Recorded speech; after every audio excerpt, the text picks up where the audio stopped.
สบายดีเด้อทุกคนสวัสดีจากประเทศไทยทุกคน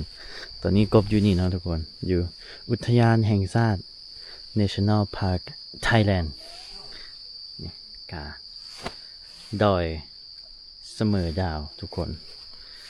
อันนี้ก็เฮาก็ยังอยู่น่านเนาะทุกคนกำลังที่เดินทางกลับ พอดีเห็นระหว่างทางพวกเขาก็มาแวะทุกคน ค่าเข้ากับคนไทย20 บาทเนาะค่าเข้าอุทยานต่างชาติกา100 บาททุกคน แต่ว่าเขากับลาวไทยเนาะเพิ่นก็ไล่ราคาคนไทยให้ ว่าพูดไทยเด้อทุกคนอันนี้ก็จะมีคักได้ครับอุทยานอยู่ไทยนี่คักนะทุกคน แบบเขาจะเฮ็ดเป็นลานกลางเต็นท์ให้เลย อันนี้มองจอดรถเดี๋ยวมองทางขึ้นไปเลยกับเต็นท์ของกันอุทยานเกี่ยมให้เบิ่งแม่หมอกทุกคนแม่หมอกคักเลยขั้นอยู่ลาวมีอย่างที่นี่คักเลย แบบอันพาใดที่กบไปย่างเนาะแล้วมันมีจุดจังซี่ให้นะอันนี้ห้ามประกอบอาหารบริเวณลานกลางเต็นท์บ่ให้แต่งกินเนาะเด้ก็จะมีจังซี่แล้วก็ร้านกลางเต็นท์เองหั่นกะจองออนไลน์ได้ทุกคนคักเว้ย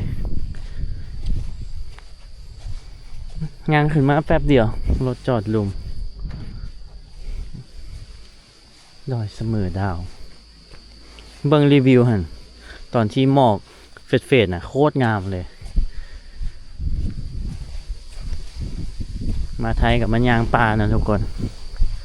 พาทุกคนเที่ยวไปน้ำกันนะทุกคนอากาศเย็นนะอยู่นี่ระดับสูงเท่าไหร่นี่เบิ่ง874ทุกคน874ก็ซ้ำอันนั้นเนาะซ้ำอยู่อันวังเหือทุกคนบ้านอันที่ว่ากบไปเนาะอยู่ภูเขาควายเนี่ยงามได้นี่ว้าวเสียงมาฟังนี่เนาะโอ้โห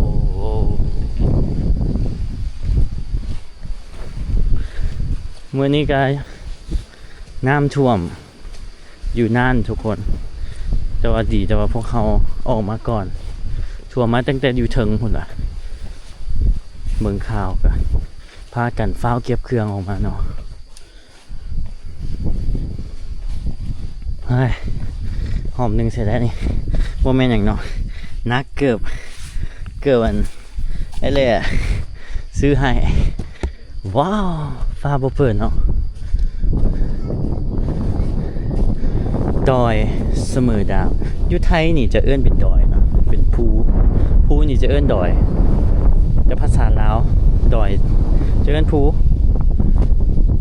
แต่ภาษาไทยก็มีเนาะภูดอยแต่ลาวหันส่วนหลายจะเป็นภูคูนสิก็เป็นสูงอยู่สิเป็นดอยอุทยานแห่งชาติน่านสิริน่านนะสิริน่านนี่ภาษาไทยเนี่ยอันนี้นี่คันอ่านเป็นภาษาลาวเนี่ยมันชาติได้นี่ทุกคน นี่ตัวนี้ภาษาลาวบ่มีเนาะมันเฮาก็เลยมันสิเมื่อกี้นี่กบก็อ่านยากคือกันแล้วกบก็เลยเป็นอ่านน่านเลยแล้วเฮามาอ่านอังกฤษสิน่าน ใกล้เคียงกันเนาะภาษาลาวไทยได้วิวฟ้าของเปิดโอ้เลี้ยวไปทั้งลุ่มงามเลยโอ้โหวงไทยโหเป็น2 จุดนะนี่ขั้นผาดอกผาใดจะว่ากบไปนะยางป่าแล้วมีจุดอย่างที่นะงามแต่ว่าของเขาเป็นเทรคกิ้งเนาะทุกคนอุทยานแห่งชาติภูเขาควายอยู่แต่ว่าต้องยางขึ้นไปเลยยางไปไกลเลยแล้วมันคนทั่วไปกันยากสิเข้าไปฮอดเนาะบ่คืออยู่นี่เด้อยู่นี่แบบรถจอดยางมาแป๊บเดียวลมพัดมีจุดนั่งมีแม่น้ำอีกเลยเสมอดาว มีอันนั้นมีขี้หินอยู่เทิงเห็นบ่ทุกคนเห็นบ่นี่แม่น้ำมีอย่างวะนี่แม่น้ำน่านโอ้แม่น้ำน่านนี่ไหลไปต่อคลองบ่ไหลลงน้ำคลองเนาะนี่แม่น้ำน่านนี่มาบ่แม่นมาแต่เทิงเพิ่นว่ะไอ้มอน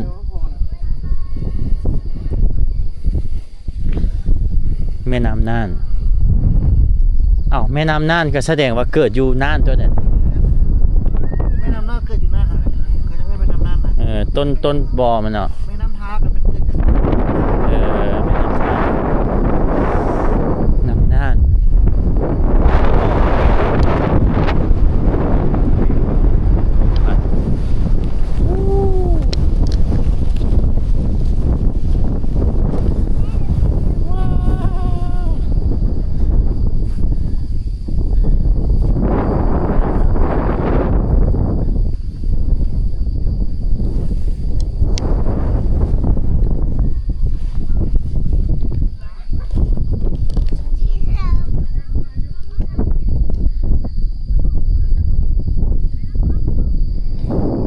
หมอกปิว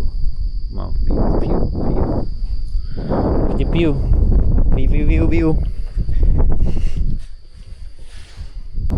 ลานดูดาวลานดูดาว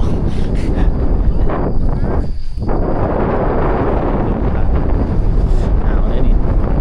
ที่นี่สูงนะทุกคนเนาะ885ผาหัวสิงโอ้อันนี้ผาหัวสิงทุกคนตัวอยู่เถิงหนาวไหมครับคุณโต้งครับโอ้เบิ่งดูคนหนาวลุก ผมคิดถูกแล้วผมใส่เสื้อมาครับผาหัวสิงฮะโอ้หัวลิงเอ้าสิงตีนี่มันขึ้นเป็น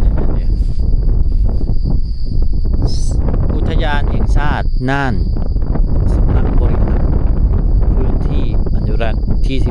13แพร่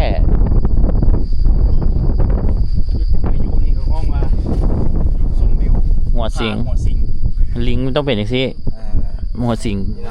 เปลี่ยนเป็นห้องหัวสิงมันมีก้อนหินงนออกมาเนาะเบิ่งเป็นคือหัวตัวสิง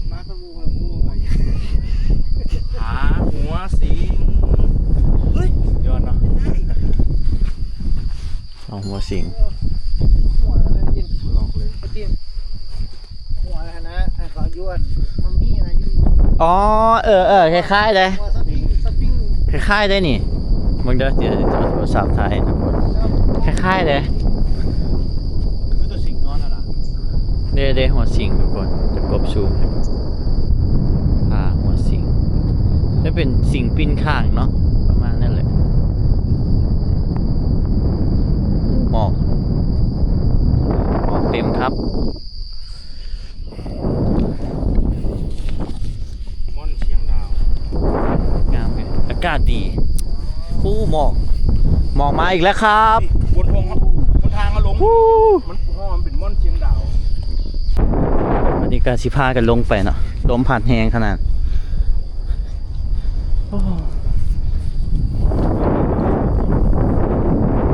งาม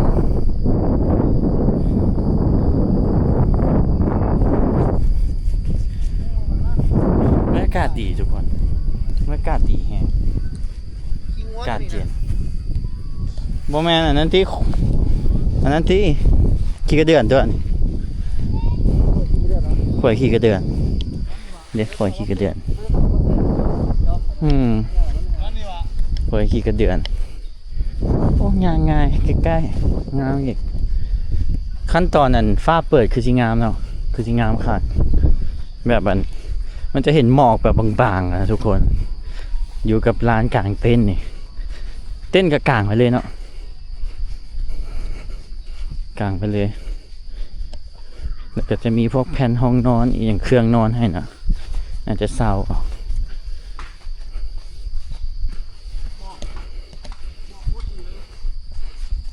สวยครับ หมอกเบิ่งหมอกได้เห็นแสงเข้ามาทุกคนเบิ่งงามงามงามฮู้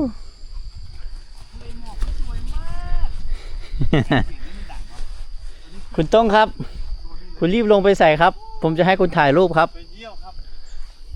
ไอมอนถ่ายรูปให้เขาหน่อยเดี๋ยววิวเบิ่งหมอกไหลผ่านโคตรงามเว้ยตอนนี้นะมึงหมอกไหลผ่านเนี่ย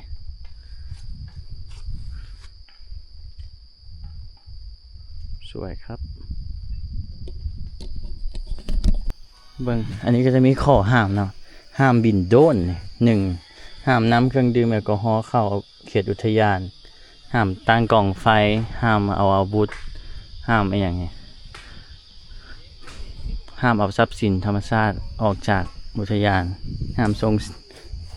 งเสียงดังห้ามก่อกล่องไฟห้ามนำเอาภาชนะ มันห้าม โฟมเข้าฮะ ห้ามตูเข้า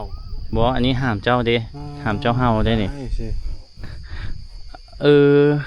อันนี้ห้ามล่าสัตว์เนาะอันนี้แน่นอนอยู่แหละอุทยานแล้วก็ห้ามเอา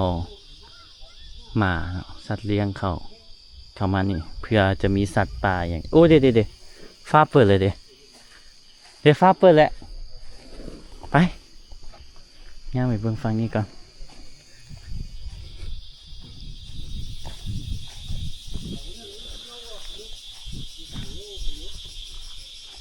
ที่ล้างจาน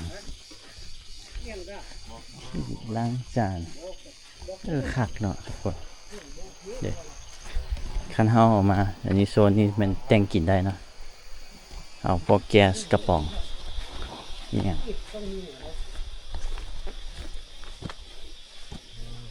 ระวังไม้หักมันจะมีคนเฝ้าเนาะอันคนเฝ้าอุทยาน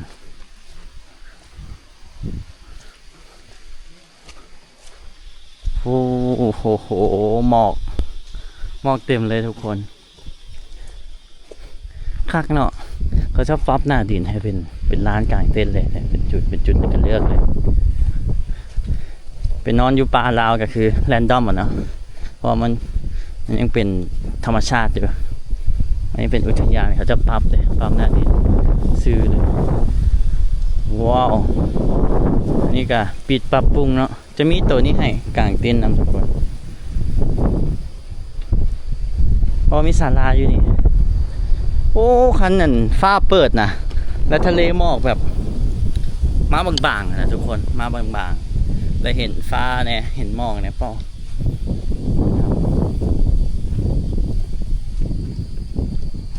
เขตรับผิดชอบกรมป่าไม้ก็เห็นอย่างนั้นทุกคนวิวมือนี่แค่เขาเจ้ากำลังซีเห็ดต่ออีกนะฮะจะเป็นห้านแท็กซี่ที่บอกนี่ทั้งลุมเป็นพักเป็นสันห้องน้ำก็มีเนาะคักนะไม่แคมปิ้งอยู่ไทยนี่แบบห้องน้ำห้องอาบมันยังมีบ้านเขาเนี่ยแบบดิบๆเนาะทุกคนพอของเขาเข้าป่าอีหลีแต่อันนี้ก็ผู้แต่มาความสบายกะเหมาะมาหนึ่งสิ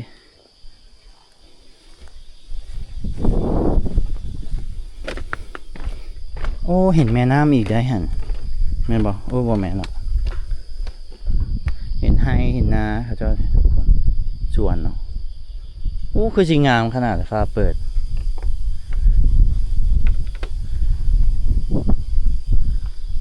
สวยครับ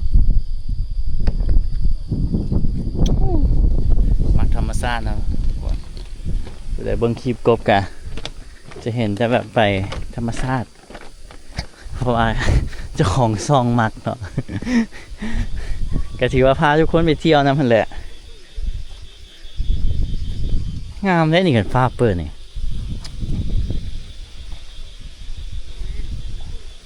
สงบดีเนาะฟังเสียงธรรมชาติเสียงลมเสียงอันจักจันห้องทุกคนจิต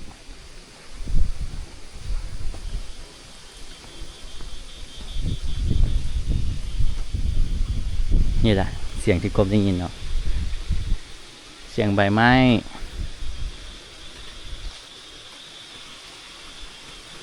สบ บายใจได้มา